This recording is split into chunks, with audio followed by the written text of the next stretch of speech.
Bonjour à tous, ravi de vous retrouver dans ce live LinkedIn Humanis consacré, vous allez voir, à un sujet de fond qui est très étudié par les DSI, les directions des achats, et ce sujet, c'est la massification des achats de prestations informatiques. Alors, qu'est-ce qu'on entend par massification?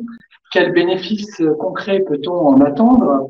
Comment faut-il appréhender le sujet? Y a-t-il des pièges à éviter? Eh bien, toutes ces questions, on va les poser à notre expert ici présent.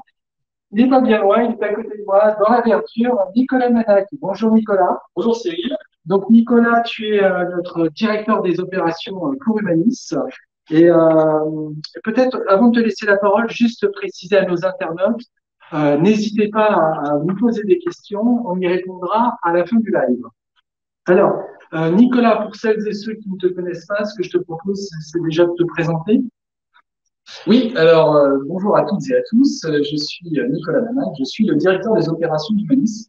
Alors ça fait 21 ans que je suis chez Humanis. J'ai commencé comme jeune diplômé et ensuite j'ai évolué sur des fonctions de consultant, chef de projet, directeur de delivery et aujourd'hui j'en charge l'ensemble de la direction des opérations qui regroupe le pilotage de toutes les prestations en engagement forfaitaire, la gestion des centres de services, les activités de consulting et d'expertise et la recherche et l'innovation.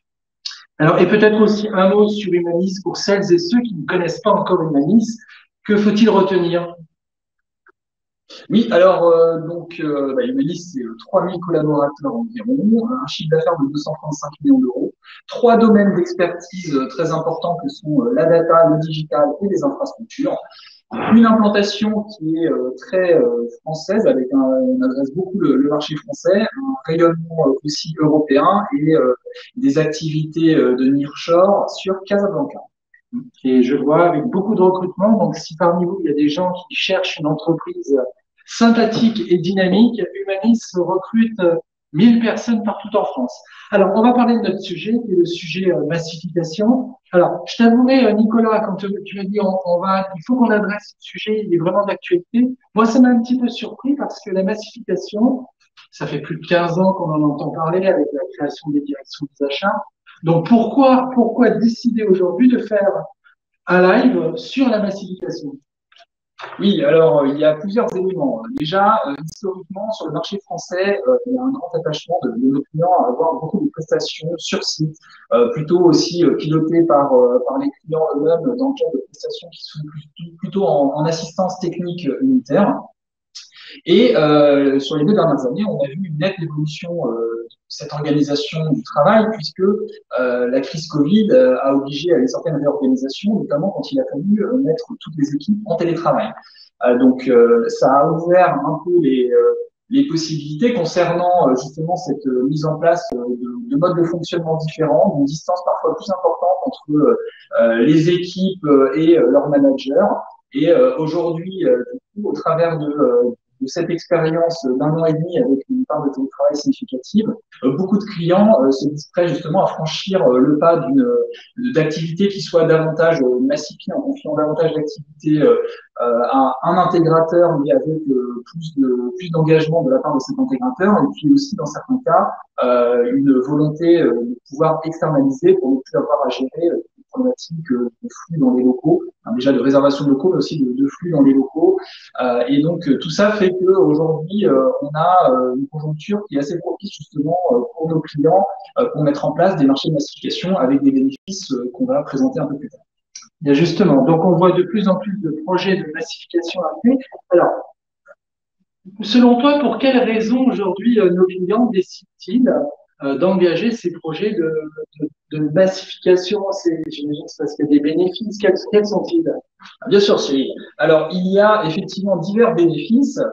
Déjà, une attente de nivellement par le haut de la qualité de service, c'est un élément qui est très important. La notion de mise en place de catalogue de services, de niveau de service, donc une recherche de l'excellence sur l'ensemble d'un parc applicatif, en traitant de manière homogène des applications qui sont d'envergure importante, mais aussi des applications qui sont beaucoup plus petites et qui dans certains cas, quand elles sont traitées de manière avec des engagements contractuels moins importants, peuvent ne pas bénéficier de la même qualité de service, de la même continuité de service, alors que ce sont des applications qui peuvent elles aussi être sensibles.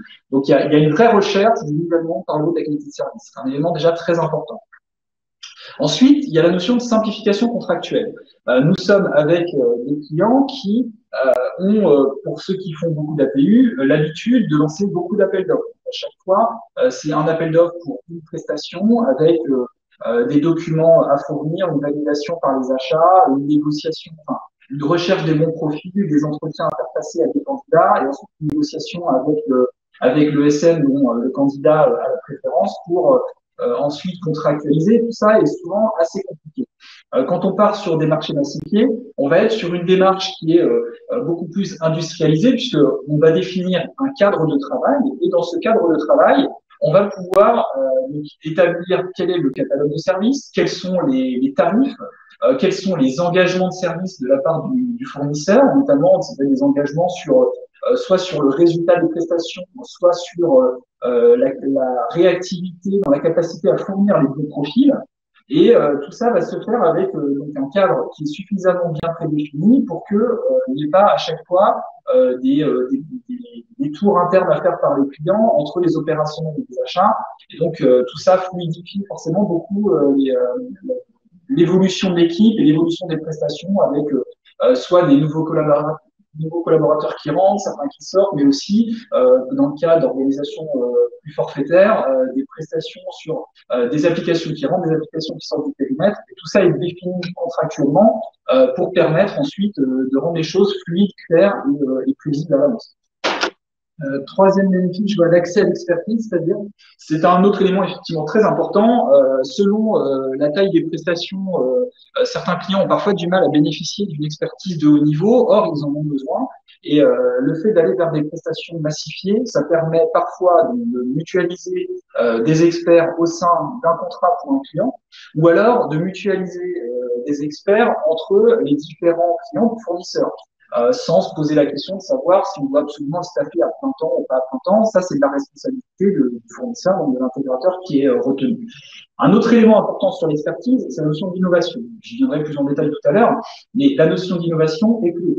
Aujourd'hui, nos clients sont très demandeurs sur le fait d'apporter de l'innovation dans les projets, à la fois parce que les marchés auxquels ils s'adressent les nécessitent, et aussi parce que leurs équipes sont demandeuses de cette expertise et de cette innovation. Très bien. Alors, autre bénéfice, donc le quatrième, il y en a 6, hein, je crois. Oui. Donc, la souplesse de dimensionnement. Alors, la souplesse de dimensionnement, c'est un autre aspect très important. Les clients savent qu'il y a souvent une fluctuation de l'activité au fil de l'année, parfois une certaine saisonnalité dans leurs activités. Et les opérations de massification permettent de demander à l'intégrateur d'adapter la charge de travail en fonction justement de ces fluctuations et donc de ne pas être obligé de maintenir des équipes à effectif constant alors que l'activité est fluctuante. Donc ça, c'est un engagement qui est systématiquement pris quand on prend les contrats quand on met en œuvre des contrats de massification, la notion de redimensionnement d'équipe, de fluctuation de charge, c'est vraiment un élément clé puisque c'est une facilité qu'on offre aux clients. Autre bénéfice, l'augmentation de la productivité. Oui, alors évidemment, on va industrialiser les process déjà, donc c'est un premier élément pour bénéficier d'une augmentation de la productivité. Alors, on a aussi un autre élément clé dans le cadre des opérations massifiées qui va tourner autour de la gestion des ressources humaines.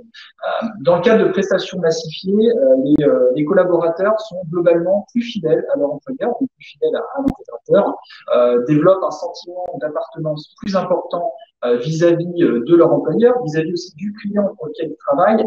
Et cela génère une stabilité des effectifs plus importante que ce qu'on connaît sur un marché aujourd'hui qui est quand même pénurique, qui est tendu, avec des ressources qui sont extrêmement sollicitées par l'ensemble des entreprises et donc qui ont souvent beaucoup envie et beaucoup d'opportunités de bouger. Donc cette notion de maîtrise de notre turnover va forcément avoir un impact sur le fait que notre équipe va être productive puisque les équipes sont plus stables, on capitalise plus de compétences sur elles au sein du contrat et on leur permet aussi d'évoluer dans le contrat avec des responsabilités qui évoluent au fil du temps pour pouvoir les garder plusieurs années sur un même contrat. Et enfin, dernier bénéfice, et j'aimerais que je pense l'an dernier. Ça surprend souvent. La réduction des coûts est souvent une conséquence de tout ce que j'ai présenté précédemment. C'est-à-dire que On améliore une qualité de service, on améliore la productivité, on simplifie les choses contractuellement, et puis évidemment, au travers de massification, il y a aussi une baisse du TJM, hein, forcément, qui est induite par le fait que pour un intégrateur qui prend un volume plus important, il y a une économie d'échelle qui est restituée aux clients. Donc, la réduction de coûts est une conséquence de l'ensemble des éléments présentés précédemment. C'est souvent la motivation pour beaucoup de clients d'entamer la démarche, mais il ne faut pas qu'ils perdent de vue les 5 autres atouts que j'ai évoqués précédemment. J'en profite pour rappeler pour tous les internautes qui nous regardent, n'hésitez pas à commenter, liker et surtout poser vos questions sur le sujet massification. Là, nous sommes en direct depuis Levallois, le siège du Manis, et on répondra à toutes les questions. Il n'y aura pas de joker. Moi, j'ai une question, c'est sur une notion dont souvent, qui fait souvent peur à nos clients, c'est la notion d'externalisation, parce que l'externalisation, ça peut faire peur à nos clients. Est-ce que la massification, ça impose obligatoirement l'externalisation des prestations dans les locaux du Manis? Alors non, Cyril, la massification peut aussi s'opérer sur site client. On verra tout à l'heure dans nos références, on a des références sur lesquelles on est resté sur site client avec toute une approche d'industrialisation, de regroupement, etc., mais qui n'a pas fait l'objet d'une externalisation. L'externalisation peut être une cible pour une réduction de coûts supplémentaires quand on envoie par exemple des prestations d'Île-de-France vers la province ou d'Île-de-France ou de la province vers le centre de service de Casablanca. Donc là, effectivement, il y a l'aspect financier qui peut être intéressant pour certains de nos clients, mais on réalise aussi des prestations massifiées jusqu'à 40-50 collaborateurs sur les sites de nos clients s'ils souhaitent absolument garder une forte proximité avec nos équipes. Donc, vous pouvez massifier sans externaliser.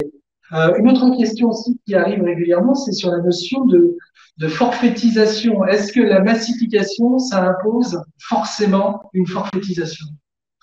Eh bien, non plus, Cyril, puisque la forfaitisation, c'est l'un des moyens pour aller vers davantage d'engagement, mais ce n'est pas un prérequis à la massification.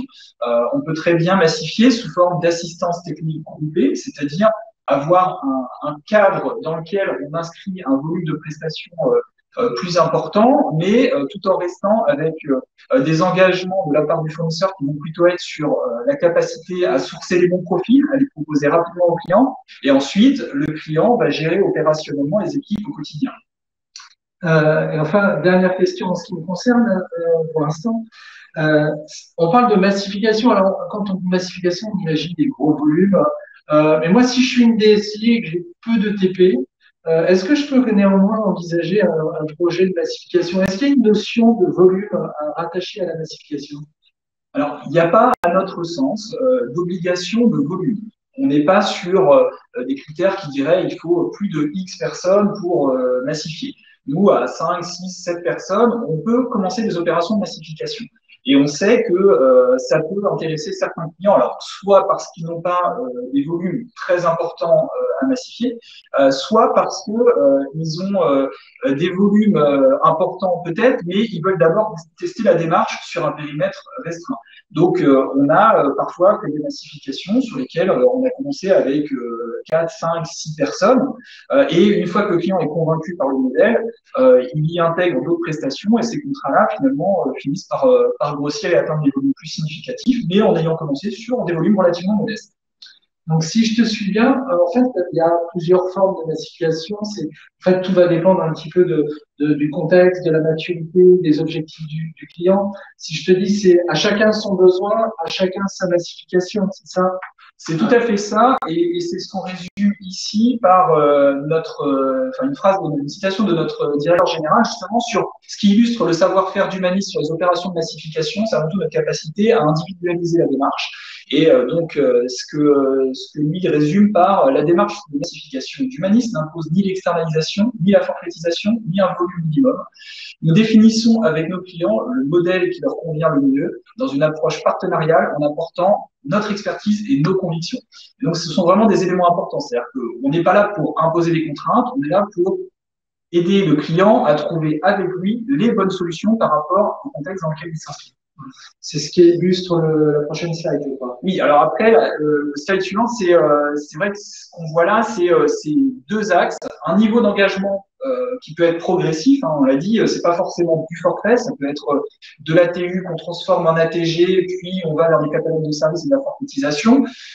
Et puis l'autre axe, c'est le niveau d'éloignement, avec des activités qui peuvent se réaliser sur site client, mais aussi des activités qui peuvent se réaliser sur des CDS, des centres de services en France, ou plutôt en province, hein, en général, pour trouver un intérêt financier pour le client. Et puis ensuite, aller davantage vers du nearshore, voire de l'offshore.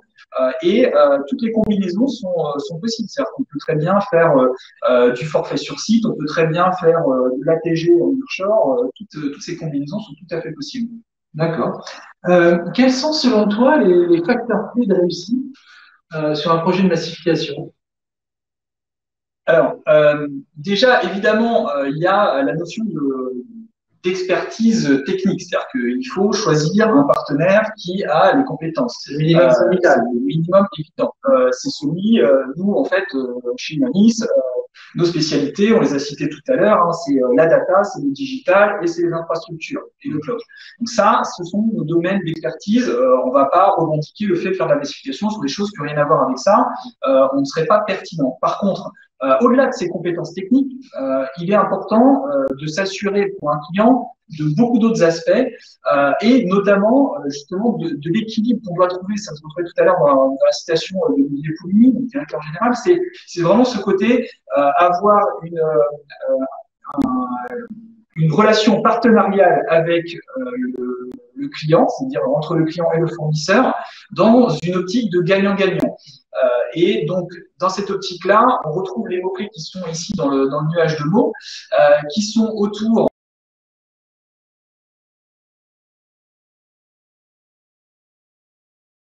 rigide en disant non, écoutez, c'était pas prévu, nous, le contrat, c'est le contrat, etc. On a une seule méthodologie pour toute l'entreprise, on la déroule chez tous nos clients et on ne fera pas autrement. Nous, on est vraiment dans une logique où on customise, on adapte la démarche, et donc on ne fait pas beaucoup de souplesse. Le but étant, comme je le disais, d'arriver à une relation partenariale, d'établir réellement une confiance réciproque entre les acteurs.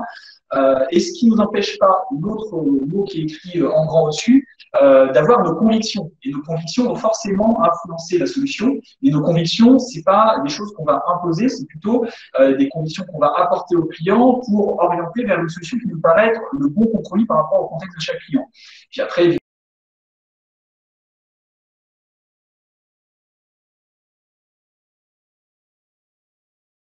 par exemple, enfin, de massification, pardon. Quand on parle de massification, c'est vrai que souvent, les équipes opérationnelles vont avoir un rôle qui va évoluer. Donc, les équipes opérationnelles du client. Donc, forcément, il y a une conduite du changement à opérer du côté du client.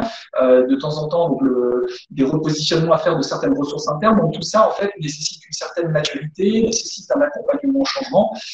Et puis, voilà, tout ça, en fait, s'inscrit dans un cadre, en tout cas, où il faut une expertise technique, c'est certain, mais il faut surtout un grand savoir-faire sur un retour d'expérience concernant des opérations similaires, capacité à transformer, pour savoir à quel moment on accélère la démarche, à quel moment on temporise un peu parce que il faut que tous les acteurs digèrent les changements qu'on est en train d'opérer. Et donc, pour tout ça, il faut vraiment une recherche en relation gagnant-gagnant. Et donc, il y a Humanis dans tout ça. Alors, pourquoi faire confiance à Humanis pour son projet de massification? Déjà parce qu'on va y venir après sur les références, mais nous, c'est vrai que ce sont un type d'opération qu'on a très souvent mené pour nos clients et on a beaucoup de références, allant de petites références jusqu'à des très grosses références. Par ailleurs, dans le cas de prestations qui seraient externalisées, ce qui encore une fois est un moyen, un peu une obligation, on a des centres de services qui sont robustes et certifiés. Donc les principaux en France, ce sont Nantes, Tours,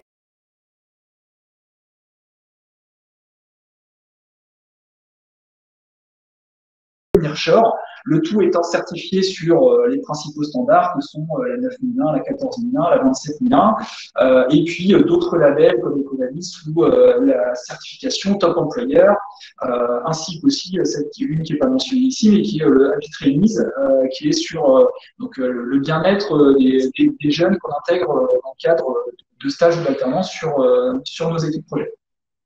Alors, c'est vrai que lorsqu'on a préparé ce live, tu me dis il faut absolument qu'on parle d'innovation parce que l'innovation, c'est clé dans la massification.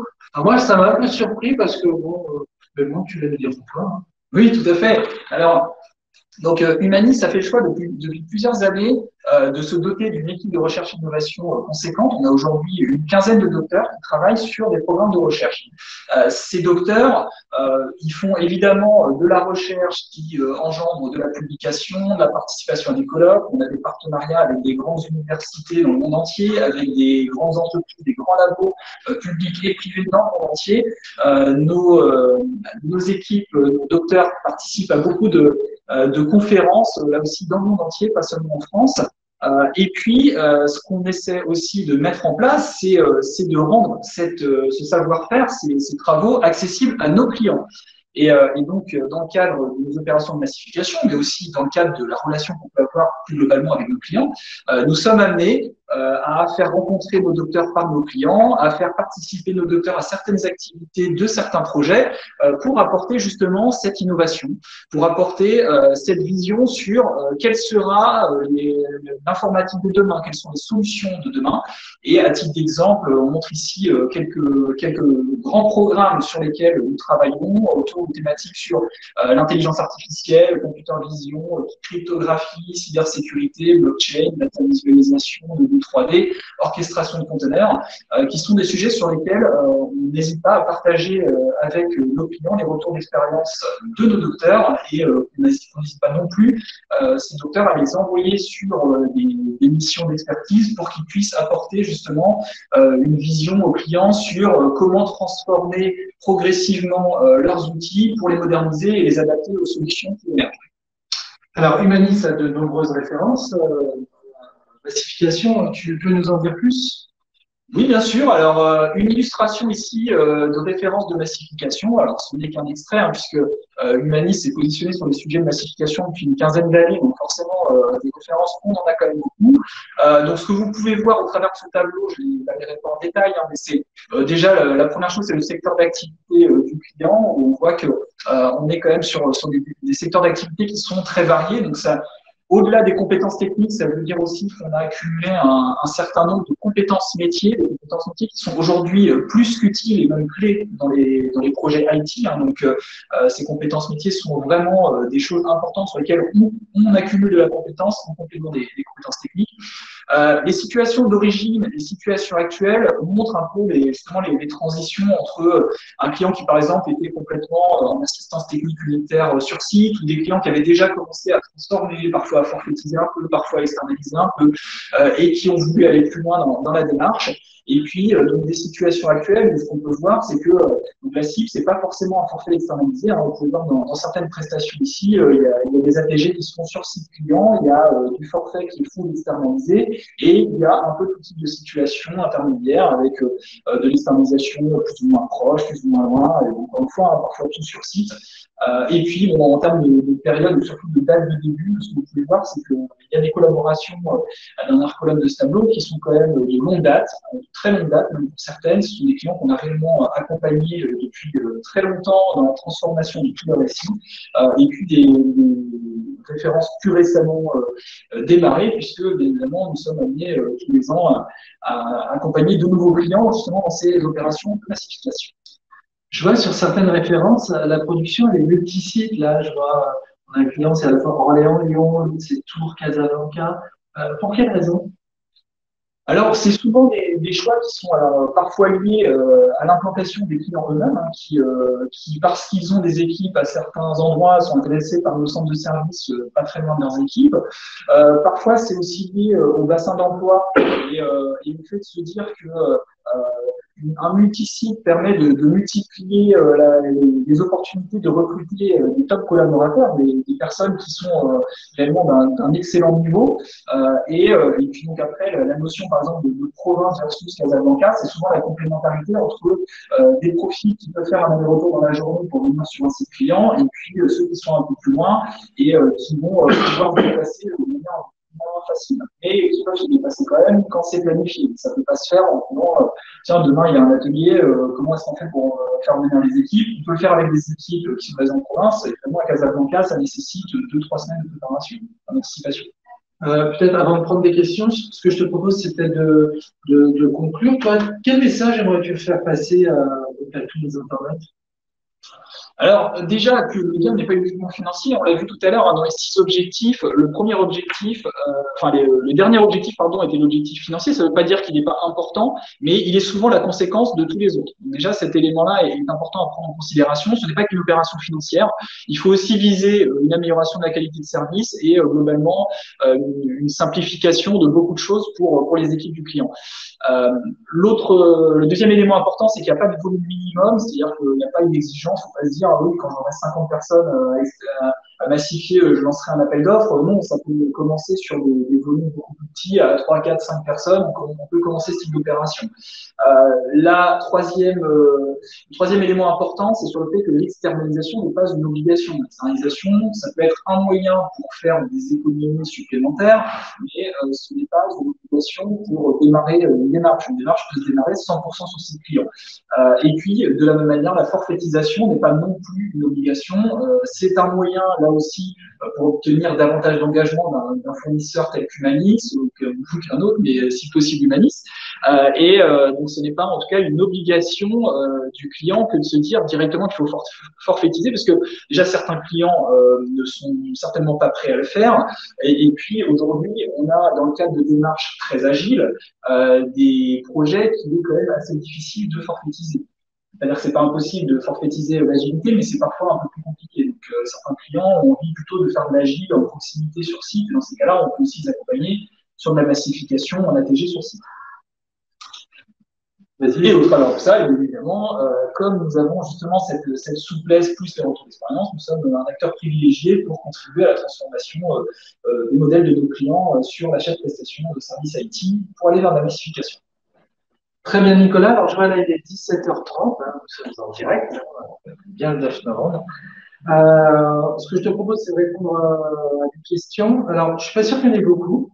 Moi, j'en ai, mais tu les as pas vus, donc ça, voilà, ça le fait quand même. Première question, c'est vrai que Nicolas, tu nous as bien vendu la massification, mais pour autant, j'imagine quand même qu'il y a des pièges à éviter. Il y a peut-être des choses à ne pas faire.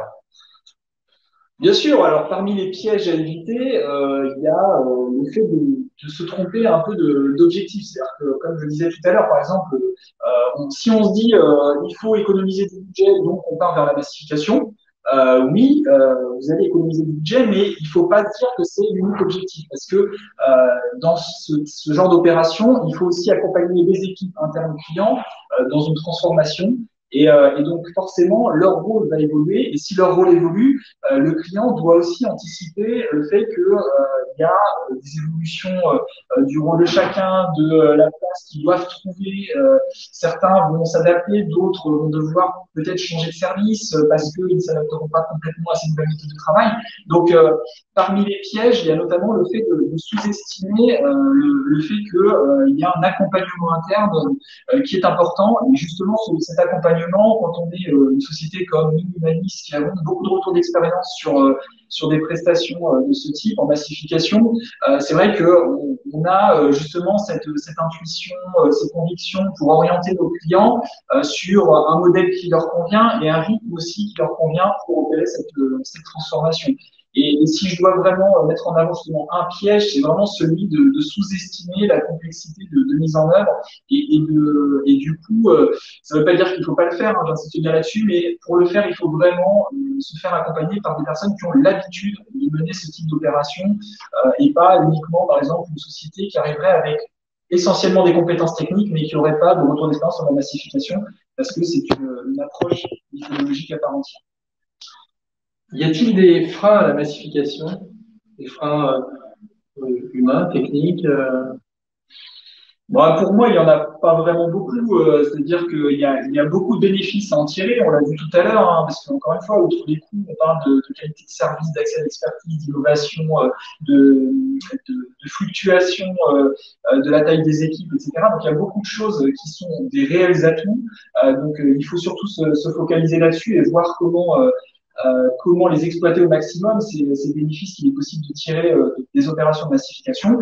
Et puis après, vraiment le côté prendre un partenaire avec lequel le client va avoir une relation équilibrée, une relation qui va vraiment être gagnant-gagnant et un accompagnement qui va être vraiment sur mesure et pas une approche méthodologique unique qui serait en mode rouleau compresseur. Donc, il faut vraiment cette souplesse et ce retour d'expérience. Ce qui a pu être reproché à certaines ESN. Justement, je me mets à la place d'une DSI qui a aujourd'hui différents prestataires. Je veux massifier, donc ça sous-entend que je vais devoir en sélectionner un ou deux. Hein.